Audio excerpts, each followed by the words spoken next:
आप सभी मित्रों को मेरा नमस्कार हो। पिछली वीडियो मैंने बनाई थी सनातन धर्म के ऊपर। अब उसी सनातन धर्म का थोड़ा मैं अंश आपको दोहराने जा रहा हूँ। वो अवतारों के ऊपर लेके जा रहा हूँ कि हमारे इस मृत्यु लोक यानी धरती पर भगवान ने कितने अवतार लिए हैं, वो मैं आपको बताने जा रहा हूँ। ध्यान से सुनना। ये सनातन धर्म का एक छोटा सा हिस्सा है। विस्तार से तो नहीं सुना सकता, विस्तार में सुनाऊंगा तो बहुत लंबी कहानी बन जाएगी। छोटे रूप में सुना रहा हूं, सूक्ष्म रूप में।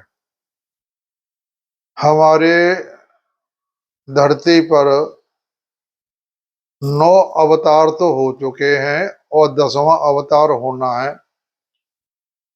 मुझे ये समझ में नहीं आया, जो हो चुके हैं वो तो बात ठीक है, जो हो चुके उसकी व्याख्या विद्वान लोग कर सकते हैं, लेकिन जो अवतार होना उसको उसका वर्णन आपने पहले कैसे कर दिया?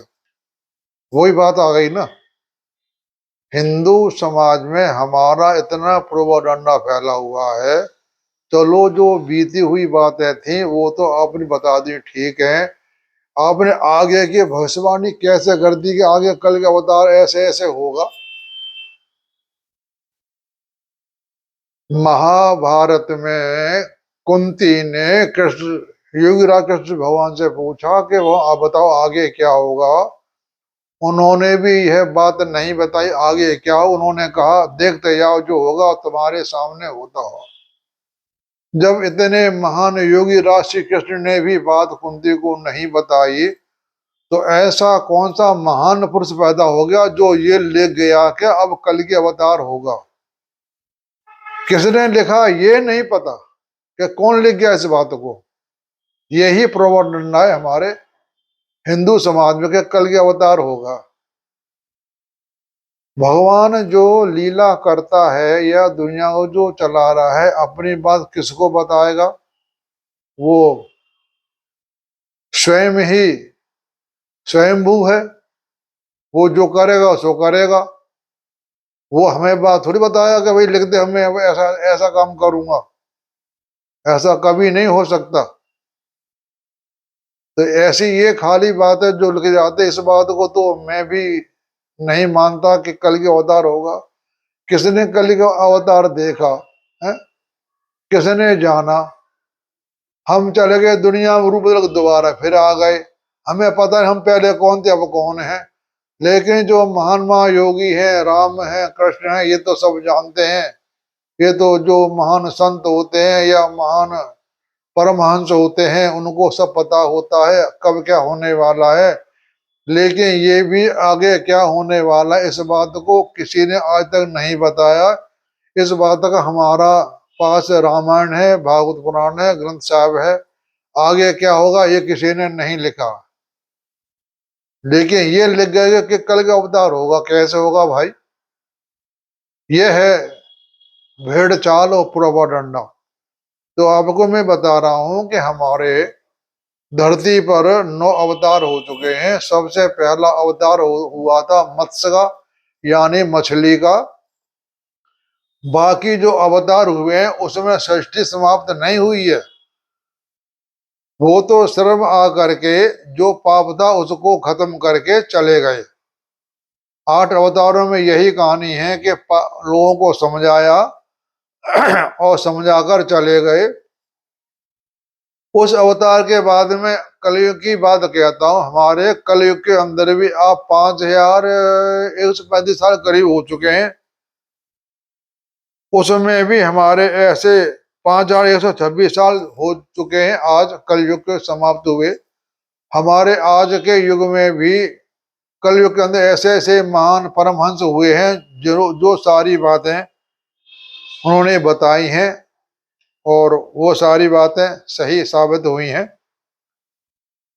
तो सबसे पहले अवतार हुआ तो मैंने इसकी भी वीडियो बना चुका हूं। और जो सबसे पहला अवतार हुआ था तो बताते लिखा है शास्त्रों कि पृथ्वी जलमग्न हो गई थी। सारे जीव ब्रह्म एक नौका में लेकर के बैठ गए थे और भगवान ने मत्स्य का, एक मछली का रूप धारण करके कहा, इसकी रस्सी लेकर के नाव को मेरी सींग से बांध दो।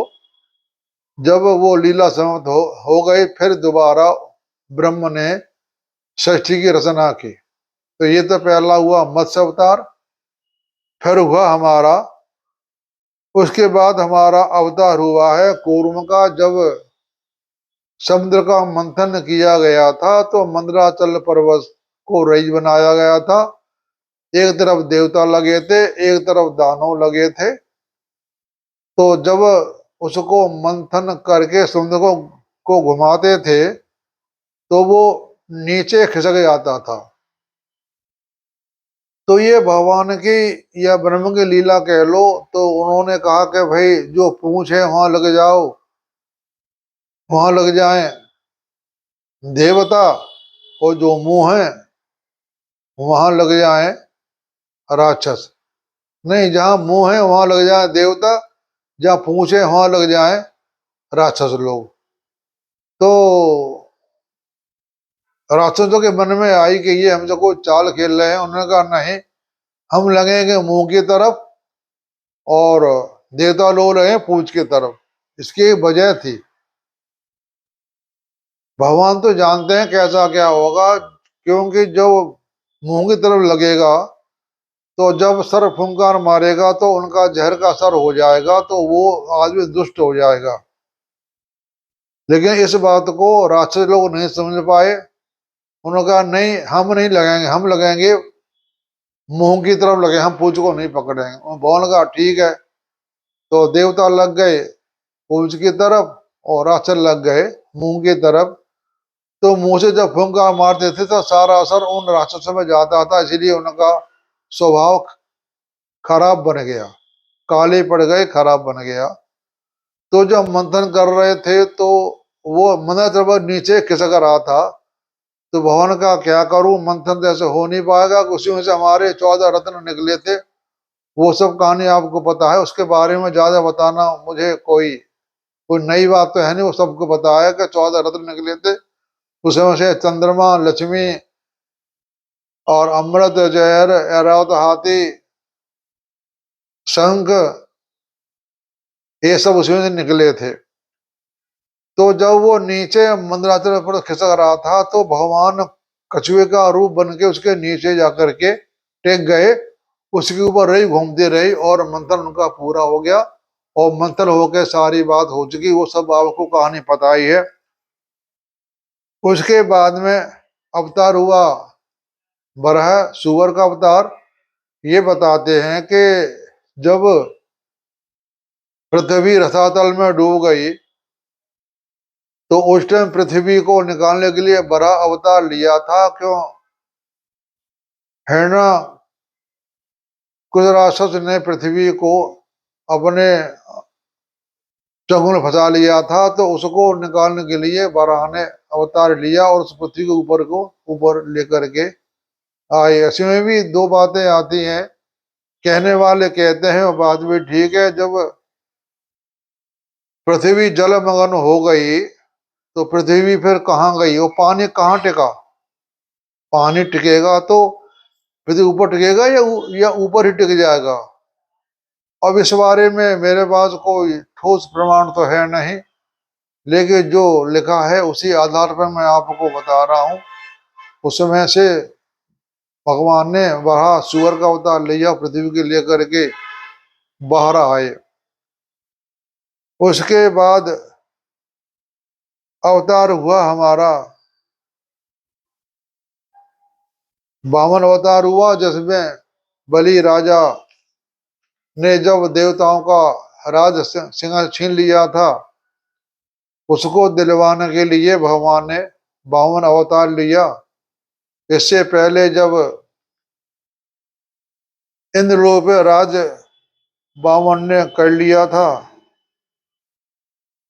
तो दिति उनके भवन पास गई कि भाई हमारा राज छीन लिया है राक्षसों ने, उसको आप दिलवा दो। तो भगवान ने कहा कि ऐसा है कि जो बलि राजा है बड़ा धर्मात्मा राजा है और वो अच्छे काम करता है, कोई बुरा काम नहीं करता। वो बहुत धर्मात्मा आदमी है, सबकी सेवा करता है, ब्राह्मणों की सेवा करता है, वेद पुराणों सबको मानता है। अभी उसका पलड़ा भारी है, अभी भला इसी में है कि मैं उसका अभी कुछ नहीं बिगाड़ सकता। आप इसी में भलाई, आप अपने लोक को छोड़ करके दूसरे लोक में चले जाओ, जब समय आएगा तो मैं आपको दिलवा दूंगा। क्योंकि भगवान भी यह कर्म उसी का साथ देते हैं जो कर्म करता है अच्छे कर्म।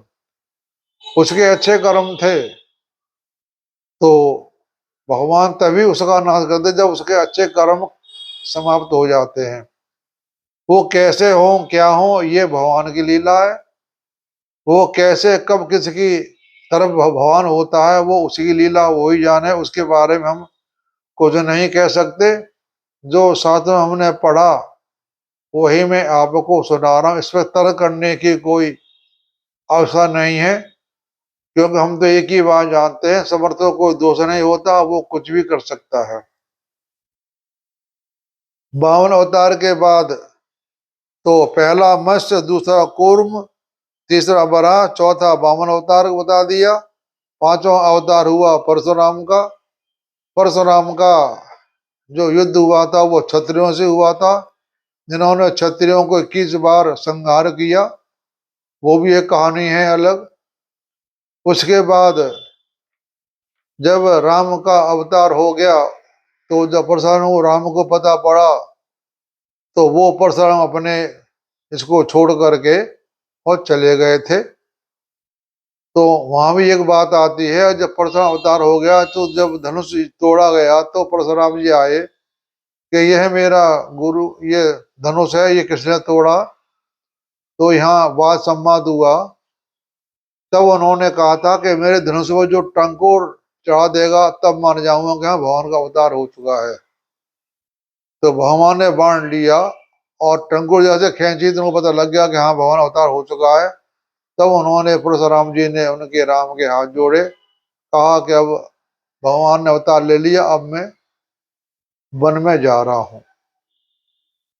तो राम का अवतार हुआ तो राम ने हम लोगों को, जब पाप बढ़ जाता तभी कोई महान पुरुषोत्तम पैदा होता है। तो जब वो आ गए तो पाप को खत्म करने के लिए हमारे मर्यादा परशुराम का अवतरित हुए। उन्होंने उसका नाश किया और उन्होंने अपने जीवन में सारी बातें सिखाई कि हम परिवार में रहते हमें कैसे किसके साथ क्या व्यवहार करना चाहिए। उन्होंने उसमें सारी बातें बताई हैं।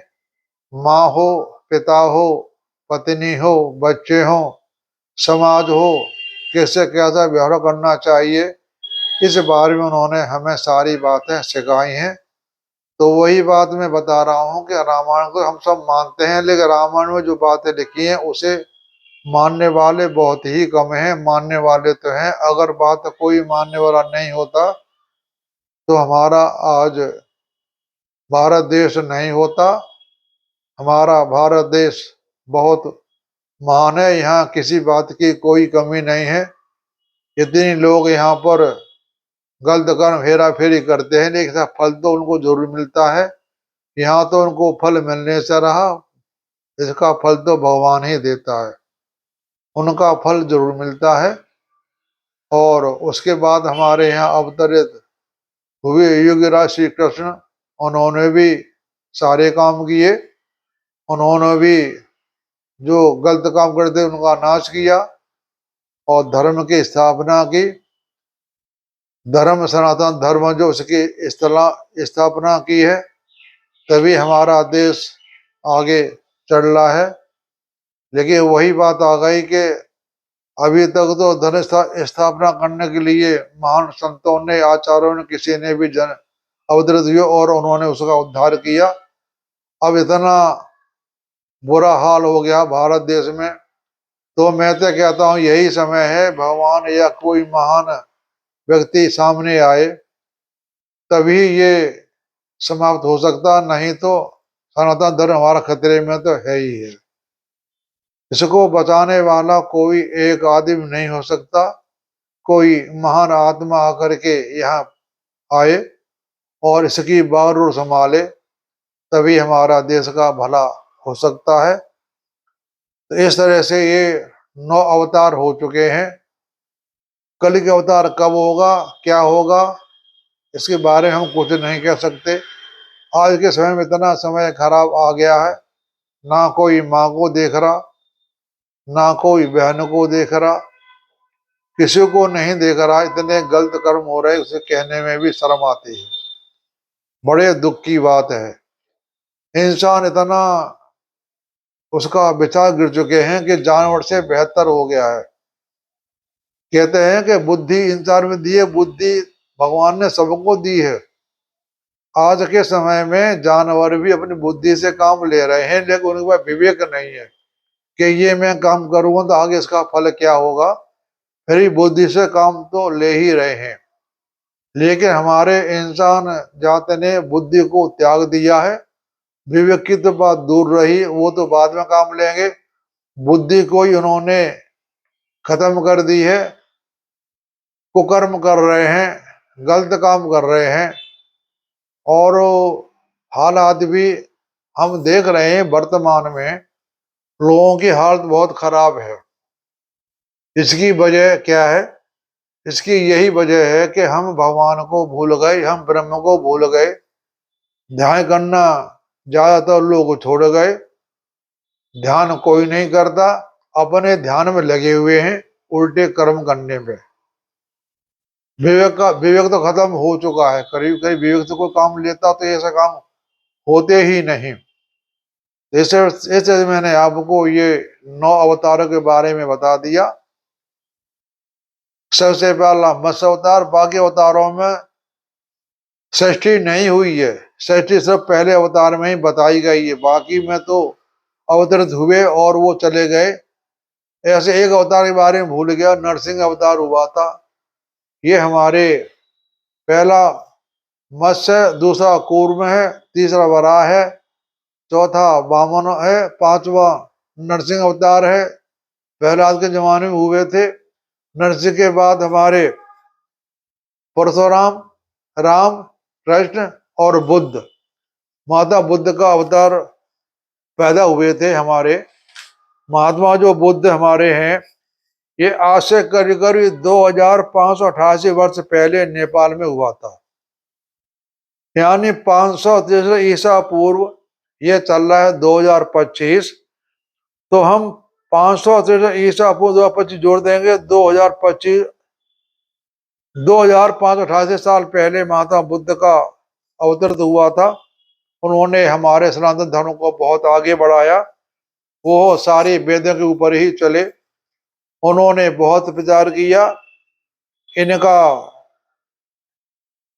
पैदा हुए थे नेपाल में, और इन्होंने, इनकी बचपन में माता खत्म हो गई थी, गोद में नहीं पा रहा था, इसलिए इनका नाम पड़ा गौतम बुद्ध।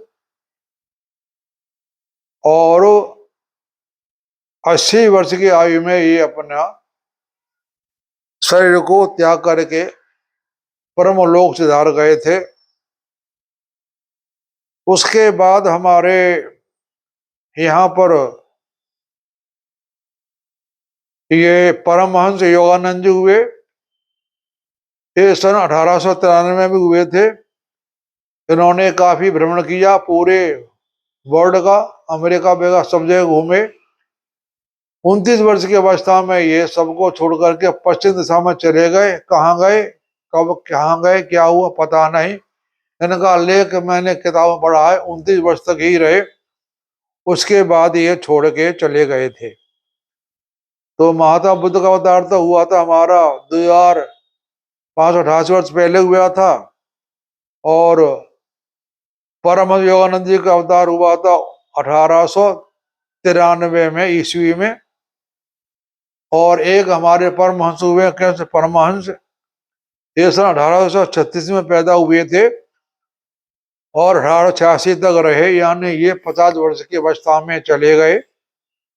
उसके बाद इनके शिष्य हुए स्वामी विवेकानंद। वो 36 वर्ष की आयु में ही अपना काम करके ब्रह्मलीन हो गए थे। तो हमारे कलयुग में ही बहुत से अवतार हो चुके हैं। मैंने आपको ये मोटी मोटी बातें बता दी। इसके बाद मैं आपको बता, तुलसीदास जी भी हुए, इन्होंने बहुत अच्छे काम किए। गुरु नानक देव जी हुए, और रविदास हुए, सूरदास जी हुए, कबीरदास जी हुए। तो यहाँ जाति का मतलब नहीं है। मुस्लिम जाति के अंदर भी फकीर सब ऐसे पैदा हुए जिन्होंने देश का उद्धार किया है। और बहुत से अवतार, बहुत से लोग संत आ चुके हैं। तो आज हमें ऐसे महान संत की जरूरत है जो हमारे देश की बागडोर को, सनातन धर्म को संभाल सके, तभी हमारा भारतवर्ष का नाम रहेगा। तो पिछली वीडियो मैंने आपको बताया था कि हमें अब सबको सजग होना चाहिए। हमें अपने सनातन धर्म के बारे में सोचना चाहिए, विचार करना चाहिए, वेदों का अध्ययन करना चाहिए। वेदों का अध्ययन अब नहीं कर सकते, वो एक बहुत कठिन समस्या। वेदांग के 6 अंग होते हैं। 6 अंग में ज्योतिष भी आती है, छंद शास्त्र वगैरह, शिक्षा वगैरह सब कुछ आता है। तो उसके लिए हमने 9 उपनिषद का अध्ययन करना चाहिए। उसमें हमें ब्रह्म ज्ञान की सारी बातें मिल जाएंगी। ये इसका नाम है ईशा आदि 9 उपनिषद। ये किताब है वो ईशा आदि 9 उपनिषद। ये किताब है गोरखपुर की। इसको पढ़ेंगे तो आपको बहुत ज्ञान प्राप्त होगा, और इस ज्ञान को आप फैलाएं तो हम सबका इसमें उद्धार है। तो मेरी यही प्रार्थना है कि भगवान सबका भला करे, सबको बुद्धि दे, सबको भक्ति दे, और सबकी लंबी आयु दे, सुबुद्धि दे, तो हमारा कल्याण हो और आपका कल्याण हो। इसी बात पर आप सबको मेरा नमस्कार और धन्यवाद।